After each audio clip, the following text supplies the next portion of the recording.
Bonjour à tous, bienvenue à Sortir de la boîte entreprise. Je m'appelle Nathalie Legault, je suis directrice de la Jeune Chambre de Victoriaville et aujourd'hui, je reçois ici en studio Marie-Michel Lavigne, propriétaire de Rusé. Salut! Hello! Ça va? Ça va très, très bien. Très Yes, contente d'être ici. Super! Donc, explique-moi un peu qu'est-ce que tu fais, en fait. Oui, en fait, moi, je suis une artiste valoriste, si je peux vous résumer ça en quelques mots. Donc, moi, je suis vraiment au niveau de la revalorisation de mobilier, décoration. Donc, j'ai ma boutique atelier ici à Victoriaville depuis déjà quelques années. Et là, moi, je vraiment au niveau de redonner vie à plein de biens, je peux dire ça comme ça, vraiment qui sont souvent délaissés, mis de côté. Donc, quand on dit valoriste, en fait, pour moi, ben, c'est de leur redonner de la valeur. Donc, exemple, je prends un vieux meuble, je leur redonne de la valeur, je peux le peindre, je peux le teindre, je peux le transformer aussi de façon créative. Fait que je résume ça très, très rapidement, mais c'est un peu ce que je fais au quotidien. Là, je suis pas dans la restauration de meubles. Pour moi, il y a vraiment une différence entre les deux. Vraiment dans la revalorisation de mobilier, souvent, quand les meubles arrivent à moi, c'est pas des antiquités, tu sais, qui sont quasi neufs ou vraiment en bon état. C'est qu'ils ont besoin d'amour avant moi. Après moi, c'est quasiment l'éco-centre, la façon de parler. Là, mais dans le sens qu'ils ont besoin d'amour. Puis je suis là pour user de créativité puis essayer de voir comment je peux valoriser tout ça. Fait que j'imagine que le nom de ton entreprise vient un peu de là. Oui, ben rusé. Ben premièrement, je pense qu'il faut être rusé pour voir un peu le potentiel dans ces meubles-là. Puis tu sais, c'est sûr que le R fait référence à récupération, revalorisation, recyclage. Donc je suis un peu dans toute cette essence-là. Puis ton parcours qui t'a mené à avoir envie de faire ça dans la vie, ça ressemble à quoi? Malgré ce que plusieurs personnes pensent, parce qu'ici, on a quand même la chance d'avoir l'école du meuble à Victo. Ouais. Je n'ai pas fait l'école du meuble, ça l'aurait pu. T'as le droit. Mais j'ai vraiment appris par moi-même, donc vraiment très autodidacte. C'est sûr que, tu sais, depuis que je suis toute jeune, c'est une histoire que je raconte souvent, là, mais tu sais, ma mère m'a toujours amenée dans les salons des métiers d'art, tu sais, voir le travail d'artistes, d'artisans. Fait que, tu sais, j'ai quand même toujours baigné là-dedans, aller faire les ventes de garage quand on était jeune. Tu sais, ça fait partie de moi. Moi, mon parcours, en fait, j'ai étudié en communication marketing. Donc, aucun lien avec ce que je fais aujourd'hui, mis à part que ça m'est très pratique dans mon quotidien pour gérer mes propres choses. Là. Donc, j'ai vraiment quand même eu un parcours plusieurs années, travaillé en agence, communication marketing. J'ai quand même été dans les réseaux sociaux et tout ça pendant quelques années. Mais là, la passion a pris le dessus, puis ça s'est dirigé vers le métier que je fais aujourd'hui. Puis par curiosité, qu'est-ce qui a fait qu'un matin, tu t'es levé, t'as fait « c'est beau, je lâche la job stable, 40 heures par semaine ». Avec le fonds de pension, puis je m'en vais me lancer dans l'entrepreneuriat. Let's go. C'est une bonne question. J'ai pas l'impression qu'il y a eu un déclic. Je pense que ça s'est fait graduellement aussi. C'est ça. Exemple, quand j'ai vraiment quitté, moi, j'étais en agence de communication marketing. C'est sûr que, tu sais, c'est rarement du 40 heures. C'est beaucoup de pression. J'aimais quand même ça parce que ça reste que c'est un univers qui est créatif aussi, veut pas. Mais là, j'avais commencé ça un petit peu... si je peux dire sur le side, là, si je peux utiliser l'anglicisme, mais tu sais, je m'étais dit, c'est une passion que j'ai, fait que tu sais, je le faisais pour moi, là, des fois, il y a des amis qui te demandent de revaloriser des meubles, puis tu sais, quand ils venaient chez moi, ils voyaient les mobiliers que j'avais, fait que tu sais, j'ai fait ça pour le moment, puis au début, je me suis dit, ben je vais faire ça, puis j'étais avec ma mère, ma soeur, quand on a parti ça, vraiment un hobby, là, puis on s'est dit, on va faire des salons des métiers d'art le week-end, puis ces choses-là, fait que tu sais, c'était vraiment, ça l'a parti vraiment comme un hobby, puis là, ben là, c'est ça, au fil du temps, t'as de la demande un petit peu, j'ai même des gens, mon aîné qui m'ont demandé de venir faire des ateliers. Là, j'étais là, de faire des ateliers. Moi, j'étais dans mon sous-sol chez moi, personnel. J'ai invité les premières années, là, je suis sûre qu'il y en a qui s'en souviennent, mais les gens venaient chez moi faire des ateliers. J'en ai pas eu des tonnes, mais tu sais, les gens voulaient apprendre comment le faire aussi. Ça, c'est quelque chose que je fais moins aujourd'hui, mais tu sais, ça a vraiment commencé avec la demande. Puis à un moment donné, ben, le sous-sol, c'est super pratique pour partir une entreprise. Ça a une limite, là.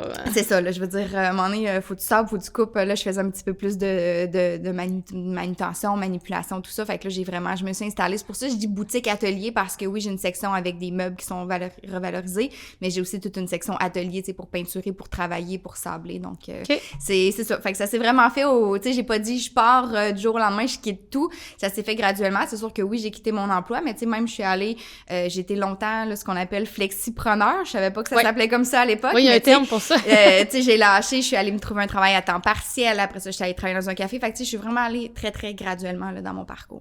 OK. Puis en même temps, je suis contente parce que je me dis, ben c'est peut-être ça qui fait aussi que je suis encore là aujourd'hui. Pour moi, c'était quelque chose qui fonctionnait super bien, puis j'ai réussi à... Mais en fait, quand ton projet d'entreprise peut justement se jumeler à une vie, tu sais, le fait de partir d'un coup, partir graduel, il n'y a pas de meilleure recette qu'un autre. Ça, vraiment, ça s'adapte à toi, tes besoins aussi, tu sais. Puis il y a quand même le stress, on se le cachera pas, là. Il y a un stress financier de dire je lâche tout et je pars du jour au lendemain. Donc, je pense que ça fonctionnait bien avec moi d'y aller de cette façon-là, graduelle. Puis en même temps, tu sais, quand j'avais d'autres emplois, puis même encore aujourd'hui, je fais un petit peu de rédaction. Ça reste que c'était dans mon background en communication parce que j'aime ça. Je fais encore quelques petites heures ici et là, mais tu sais, c'est une stabilité, mais c'est toutes des choses que j'aime faire. Fait que, tu sais, du temps, j'ai le meilleur des travails parce que, tu sais, oui, je touche un peu à tout, en fait. Je fais pas juste ça 24 heures sur... Ben, on travaille pas 24 heures sur 24, là, mais... J'espère, en tout cas. Tu sais, je fais pas que ça. Fait que, tu sais, il y a une belle diversité et variété, puis j'ai besoin de ça, comme moi, personnellement. Puis, tu sais, le terme, c'est multipotentiel, mais être multipotentiel, tu sais, c'est ça qui est la beauté, c'est que tu peux t'émanciper dans plein de choses différentes, puis que ça fasse un tout au final, puis t'es juste bien là-dedans, tu sais, parce qu'au final, on veut être bien dans ce qu'on fait. 100%, tu sais, moi, je dis tout le temps, j'ai pas l'impression de travailler. C'est très, très cliché, là, mais moi, je me lève pas, puis je m'en vais pas travailler, là, j'ai vraiment pas cette impression-là. Puis déjà, juste ma boutique atelier, c'est pas un travail qui est redondant, tu sais, j'ai jamais le même projet. Tu sais, oui, des fois, j'ai des journées de bureau, j'ai plein de choses à faire, fait que, tu sais, c'est déjà pas redondant, mais en plus de pouvoir, tu sais, comme combiner ça un petit peu avec la communication que j'ai déjà fait, de faire quelques heures aussi, ben ça, vraiment, il n'y a pas de... C'est ça, il n'y a pas une journée pareille comme une autre. Très cool, oui, très cool. Vraiment. Écoute, on va se lancer dans le jeu. En fait, c'est assez simple. Tu prends le dé, tu lances le dé. Il y a différentes couleurs, différents sujets.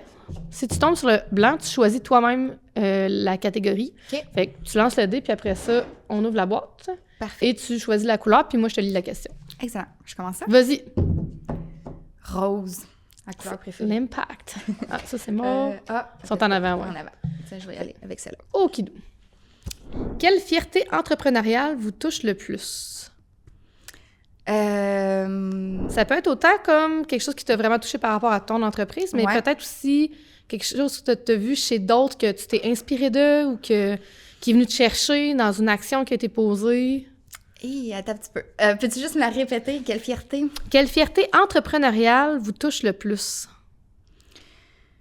Ben, je sais pas si ça va répondre à la question, mais tu sais, je verrais comme un modèle, mettons, que j'ai vu, mais quelque chose que je suis fière, puis ça me touche aussi, en fait, mais tu sais, de dire que, comme solopreneur, on peut très bien réussir, puis tu sais, de voir des modèles qui réussissent, puis tu sais, il y en a qui réussissent 1000 fois mieux que moi, mais de se dire des fois, tu sais, oui, c'est important d'être bien entouré avec une équipe, mais tu sais, des fois, moi, j'ai bâti mon modèle d'affaires vraiment comme solopreneur, de voir que c'est possible, de voir qu'il y a des modèles qui peuvent être faits comme ça, pour moi, je trouve ça vraiment fière, puis des fois, tu sais, on est très critique envers nous-mêmes, mais tu sais, des fois, ça m'arrive quand même de prendre un pas de recul, puis je vais te dire ça très humblement, mais de dire, hey, c'est toi qui as bâti ça.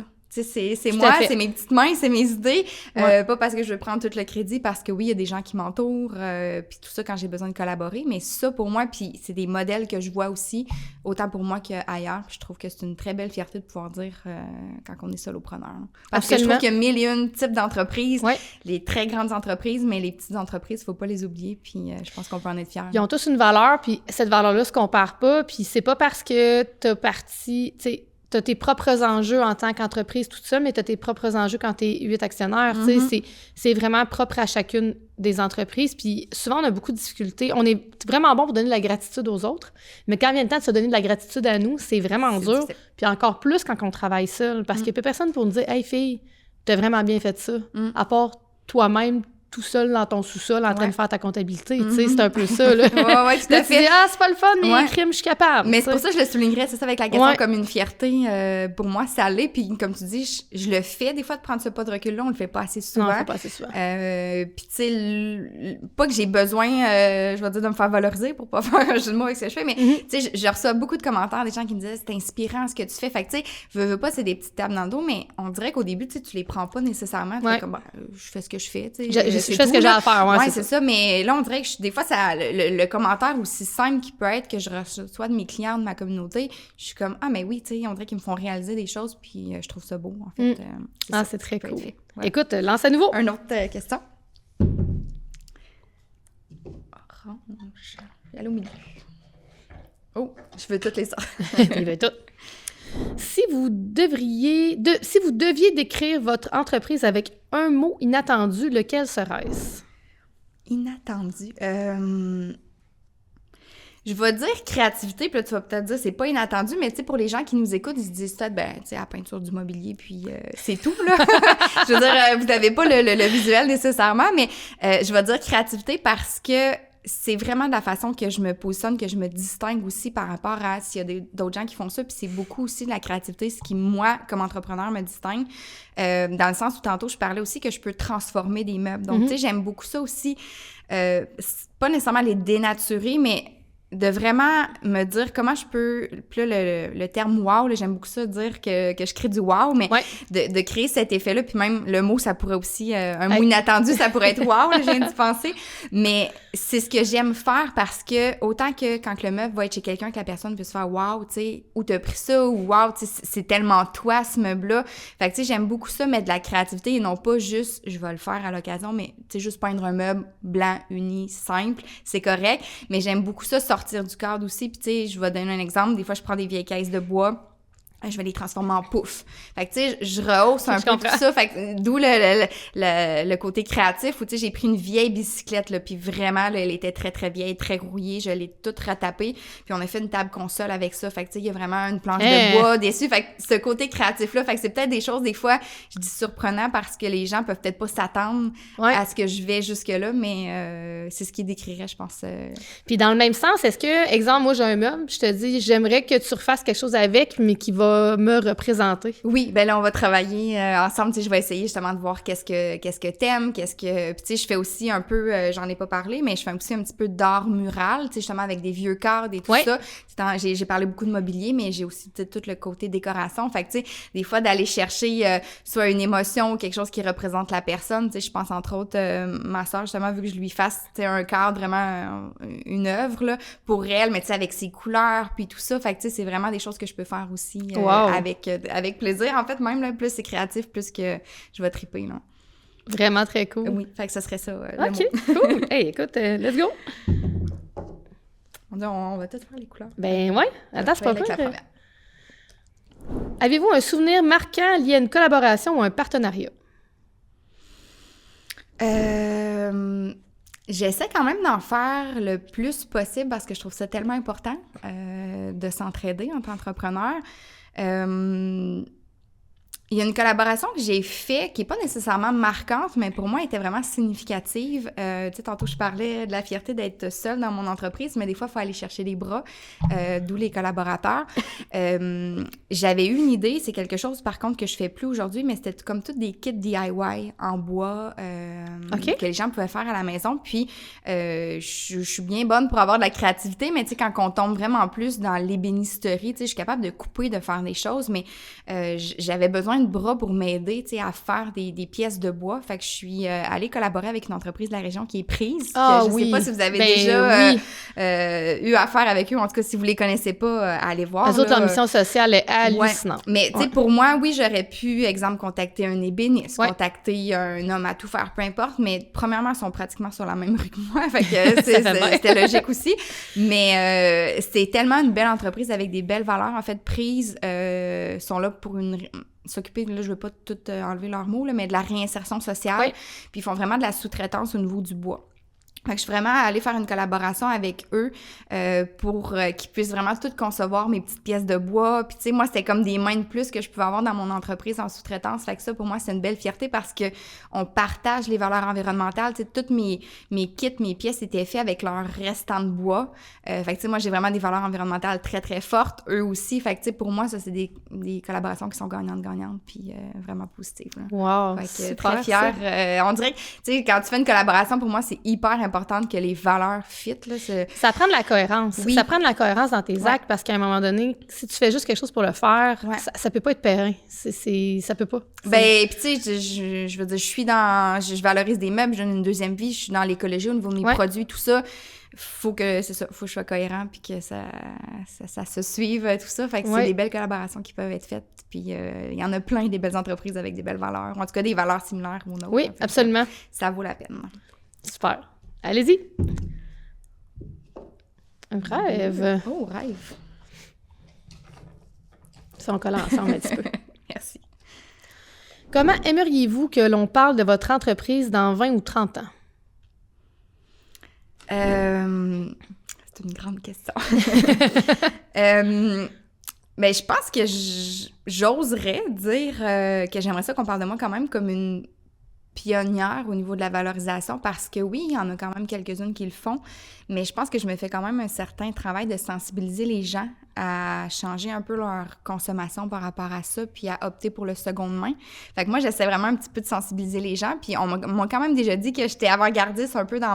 Il y en a pas beaucoup qui font ce que tu fais. Dans ma façon de faire, puis même aussi, tu sais, on parlait dans valeur environnementale, tu sais, je tape sur le même clou, mais tu sais, je lâche pas le morceau par rapport à ça parce que c'est super important pour moi. Fait que tu sais, que dans 20 ans, on peut se dire que, tu sais, que j'ai pu avoir inspiré des mouvements, que j'ai pu avoir inspiré, là, je vois grand, on est dans un rêve. Oui, mais non, mais ça sert un rêve. Oui, c'est ça. Mais je pense que je serais très, très fière de dire que si on pouvait parler de moi de cette façon-là, puis d'avoir inspiré peut-être d'autres entreprises à faire pareil, que ce soit d'autres entreprises à intégrer peut-être un peu plus le côté environnemental dans leur entreprise.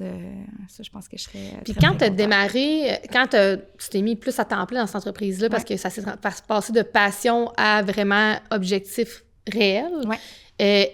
C'est quoi la portion, en fait, en toi qui a fait, OK, les raisons pour lesquelles je pars mon entreprise sous ce modèle-là? Est-ce que c'était justement des valeurs intrinsèques profondes? C'était vraiment le désir de partager ta passion? Tu sais, c'était quoi quand tu avais fait ton plan d'affaires? Ça avait l'air de quoi, sur ce papier-là? Le plan d'affaires que je n'ai pas fait. Est-ce que je peux le dire? T'as le droit. Mais c'est ça, tu sais, il y en a plein qui en font pas. C'est tellement allé graduellement que, oui, je veux dire, j'ai un certain plan, là, mais tu sais, je me suis pas assise une journée puis faire comme j'ai un projet, j'écris un plan d'affaires. C'est pas arrivé, puis la créative en moi, en tout cas. Ça crée l'anarchie de faire ça. Ça marche pas tant dans ma tête de faire ça. Fait que, tu sais, je peux pas dire que je me suis assise puis que je me suis dit, il faut que je m'écrive une vision, mission, valeur, tout ça. Je pense que c'est venu par la bande, puis veux pas encore là, je parlais de solopreneur tantôt. Tu sais, mon entreprise, oui, des fois, il faut dissocier aussi, mais ça reste que c'est moi aussi un peu beaucoup, dans le sens où mon entreprise, tu sais, c'est la créativité, c'est tout à fait moi. C'est ta tête, là. L'environnement, j'ai toujours eu ça en moi, c'est important. Fait que, tu sais, je pense que mon entreprise porte mes valeurs personnelles aussi à moi au travers de ça. Fait que, tu sais, je peux pas dire que... je pense que j'en ai juste pris conscience au fil du temps de ce que j'étais en train de construire. Tu sais, je pense que quand on est un peu naïf, des fois, quand on part nos entreprises, puis dans le positif, là, mais c'est ça, je pense que c'est juste venu graduel de me dire, ah ben voici ce que tu es en train de bâtir, puis voici la vision que tu portes. Fait que, tu sais, je pense que ma vision, elle s'est juste glissée au fil du temps quand j'en ai pris conscience de ce que j'étais en train de construire. Là. Puis considérant que tu es solopreneur, est-ce que tu es quand même capable de créer une espèce de distinction entre toi et ton entreprise ou au stade où est-ce que tu es aujourd'hui, c'est encore très, très, très, très interrelié comme soudé? C'est très interrelié. Puis là, c'est ça. Je sais que certains vont dire qu'il faut pas que toi, ce soit ton entreprise, mais oui et non, j'ai envie de dire, dans le sens où, tu sais, moi, mon modèle d'affaires, j'ai pas l'intention d'avoir des employés un jour, c'est pas dans ma vision. OK. C'est pas ce que je souhaite. Puis premièrement, les gens... puis là, en tout cas, c'est très humble ce que je dis. On dirait que je parle de moi puis je me lance des Non, mais t'es là pour ça, là. Oui, mais dans le sens que les gens, tu sais, c'est ma créativité puis c'est ce que j'entends de mes clients. Tu sais, si je veux dire, je peux pas donner ça à quelqu'un, mettons, à un employé. Tu sais, tantôt, je parlais, on fait pas juste peindre des meubles chez nous, mais tu sais, de voir le potentiel du meuble, mais tu sais, c'est en moi. Fait que c'est un peu dur de dissocier l'entreprise de moi, ce que je peux faire. Fait que c'est ça. J'ai pas bâti rien, tu sais, j'ai pas envie d'avoir des entreprises. À la limite, ben je délèguerai la comptabilité, je délèguerai, tu sais, tout ce que où est-ce que je suis pas dans ma zone de génie, en fait. Mais... Puis là, j'ai perdu ta question. Où est-ce que tu m'envoyais avec ça? À quel point c'était les deux étaient interreliés? Oui, c'est ça. Fait que c'est interrelié parce que c'est mes valeurs, c'est ma créativité. Fait que, tu sais, c'est très, très dur. Puis les gens, tu sais, il y a quand même une façon de penser en entrepreneuriat, tu sais, qui disent beaucoup, les gens achètent pas un produit, ils achètent, tu sais, un peu l'entrepreneur derrière ça. C'est pas mal ça. Fait que, tu sais, c'est très dur pour moi de distinguer les deux. Je comprends qu'il faut quand même que je fasse une coupure, mais tu sais, j'ai pas... c'est pas comme une entreprise qui dirait, nous, dans 10 ans, on a l'intention de vendre la business, tu sais, pour X raisons. Je pense que chacun a son modèle d'affaires. Moi, je pense que ça va juste... je sais pas, dans 30 ans, on verra, mais tu sais, c'est l'entreprise, c'est un peu moi, veux pas. Puis en fait, tu sais, on s'entend que t'es une artiste, là. Ouais. Tu sais, l'artiste, il peut pas non, donner son cerveau à quelqu'un d'autre pour l'utiliser. Non. Il peut inspirer, il peut avoir une branche, mettons, qui va faire un autre type de création, mais tu sais, ça peut...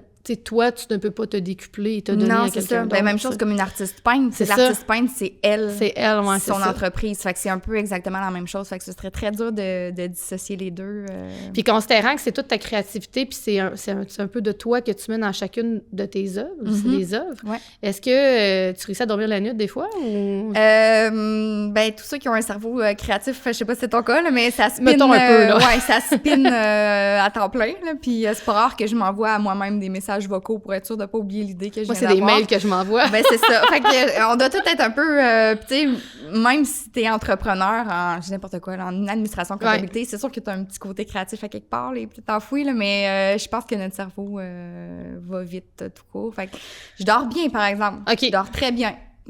Quand il n'y a plus d'idées, il n'y a plus d'idées, mais aussitôt que je suis réveillée, faut que je note. Je comprends. Mais écoute, ça fait qu'une entreprise comme la tienne a toutes les chances d'être pérenne encore parce que, tu sais, plus ça va, plus tu réussis à trouver la balance puis à cet équilibre-là à travers les années entre toi, ta business, ta créativité. Fait que, tu sais, quand tu réussis à équilibrer comme ton cercle un peu, tu sais, au départ, des fois, c'est plus compliqué parce que tu te dis, oh mon Dieu, je veux tellement faire ça, tu sais, il faut que ça se fasse là. Mais avec le temps, on apprend. Là. Ça fait combien de temps que tu as pignon sur rue? Que j'ai pignon sur rue, ça va faire 6 ans. OK, quand même. Mais tu sais, moi, je suis vraiment dans le parc industriel parce que justement, tu sais, je fabrique, je fais du bruit et tout ça. Je pourrais pas aller m'installer dans un centre-ville. Fait que des fois, les gens me disent, je savais pas, tu sais, que t'étais là. Mais ça fait 6 ans que je suis sur la rue de l'Artisan. En plus, c'est concept à Vito. Mais c'est ça, je pense que, ben, tu sais, oui, on a tellement appris, moi. Puis tu sais, j'ai parti, comme je disais, mettons, en AB, ça fait 9 ans. Je pense que il y a à peine quelques semaines, j'ai souligné mes 9 ans. Fait que, tu sais, j'ai quand même... on apprend beaucoup, là. Ouais, on apprend énormément. On grandit. Puis où tu te procures tes... tu sais, là, t'as un atelier boutique, fait qu'il doit y avoir des choses que toi, tu prends puis que tu vends spontanément, que c'est pas nécessairement quelqu'un qui t'a amené puis qui a un projet spécial. Ouais. Est-ce que... C'est où tu les prends? Tu fais le tour des brocantes? Tu passes tes fins de semaine dans les ventes de garage? Un peu de tout. C'est sûr que là, c'est ça, depuis 9 ans, j'ai quand même un inventaire de meubles seconde main qui est là, qui est à l'atelier, que les gens aussi peuvent venir magasiner, tu sais, un peu style brocante. J'ai toute une section brocante dans l'atelier. Moi, c'est là-dedans que je pige mes meubles, justement, pour faire mes créations. Mais sinon, tu sais, c'est sûr que j'ai aussi... j'ai un ami à moi qui fait un peu ça dans sa vie, qui ramasse, tu sais, ramasse du fer, il ramasse des fois des successions, ces choses-là. Fait que, tu sais, je le connais depuis que je suis tout petite. Fait que, tu sais, des fois, il passe avec son camion, puis tu sais, il sait un peu ce que je cherche, quel prix je peux payer, puis tout ça. C'est sûr que je fais encore les ventes de garage parce que j'aime ça. C'est le fun. Mais tu sais, là, à Victoriaville, je vais dire quasiment, il y a un problème, façon de parler, mais je me fais appeler présent. Tu sais, là, je commence à être un peu plus connue aussi. Fait que les gens m'appellent. Tu sais, c'est beaucoup des gens, mettons, ça arrive souvent des successions. Tu sais, les gens sont pris avec tout le set maison. de cuisine. Oui, on fait quoi avec ça? On veut pas jeter ça. Mais tu sais, là, quand la personne est décédée d'un certain âge, là, la famille sont déjà toutes meublées, les petits-enfants. Tu sais, souvent, je dis, avez-vous demandé aux petits-enfants? Avez-vous demandé aux enfants? Fait que, tu sais, oui, il y a des organismes comme le Support à Victo, mais ils peuvent pas prendre une quantité phénoménale de meubles. Moi, j'essaie d'en prendre le plus possible, mais il y a pas d'autres ressources, malheureusement, à Victo. Fait que là, d'où ça vient, il y a beaucoup de gens qui m'appellent. Fait que j'essaie, oui, d'en prendre, j'essaie d'en racheter, j'essaie de... Mais là, mon atelier déborde jusqu'au plafond. Fait que j'essaie d'en prendre le plus que je peux. Fait que j'en manque pas, heureusement, là. Pour ça, je dis que c'est un beau problème, je manque pas de meubles. Mais, fait que, tu sais, un peu partout, là, que je prends. Puis ton processus créatif, ça a l'air de quoi? Exemple, tu vas arriver, tu vas faire... OK, là, à matin, je vois ça, je me dis, je pourrais vraiment faire quelque chose avec... Là, tu as une idée qui pop, tu pars avec, tu commences ton projet. T'as-tu comme... Là, j'imagine que tu as une liste de gens qui, eux, ils ont des besoins particuliers. Ben, j'ai les projets de mes clients qui m'ont apporté leurs meubles. Fait que, tu sais, au travers de ça, c'est sûr que j'essaie de mettre mes créations. Tu sais, souvent, les meubles sont quand même là dans la boutique depuis... une semaine, quelque temps, un mois peut-être, plus que ça même des fois. Fait que tu sais, on dirait que je le vois du coin de l'œil, puis je suis comme ça va être la prochaine création. Fait que tu sais, j'ai le temps un peu de le mijoter, je me lève, tu sais, j'arrive pas le matin, puis je fais, bon, quel meuble est-ce que je fais ce matin? Fait que tu sais, souvent, vu qu'ils sont dans l'atelier, qu'ils traînent un peu, façon de parler, tu sais, souvent, je vais le savoir, ou quand je le reçois, ou je le trouve, là, je suis comme, oh, j'ai une idée avec ce meuble-là. Là. Fait que c'est un peu ça. Fait que tu sais, ça mijote un peu, puis après ça, je pars avec ça. Et tu plus du style freestyle, tu sors les pinceaux, crayons, aiguines, puis là, tu startes, ou tu vas vraiment te faire un plan, puis tu vas comme, OK, bon, mais je vais le faire de cette façon-là? J'ai pas de plan, mais tu sais, quand je dis je le vois dans ma tête, là, moi, tu sais, le avant-après, j'ai pas besoin de... C'est un 3D, de Photoshop, là. Je le vois vraiment tout fait, là, dans ma tête. Fait que, tu sais, je vais sortir les couleurs que j'ai visualisées puis tout ça. Quand je tombe plus, mettons, dans mes œuvres murales, tantôt, je disais que Ouais. sont vraiment plus comme œuvres d'art, d'une certaine façon. Là, je sors tout, là. Tu sais, ben, je vais vraiment créer aussi avec plein de des petites pièces de retaille de tissu, des petites pièces de retaille de bois, retaille de métal. Fait que, tu sais, là, je suis vraiment dans le créatif, là, à son maximum. Fait que là, c'est vrai que la table est un peu en bordel, puis je sors toutes les couleurs, puis là, je pars avec l'inspiration du moment, ça plus. Puis je pense que je peux beaucoup plus m'éclater avec, tu sais, des œuvres qui vont au mur aussi. Des fois, les gens osent un peu plus. Ouais, je comprends. Mais tu sais, le meuble, je pense que je le visualise quand même sur une petite période, là, à force de le voir dans l'atelier. Wow, c'est très cool. Ouais, mais c'est très créatif. Hey, écoute, on a encore le temps pour une Oui. petite dernière. Parfait. Vas-y. Oh, t'as le choix, vas-y. Quelle couleur qu'on n'a pas fait de vert? Non, pas de vert encore.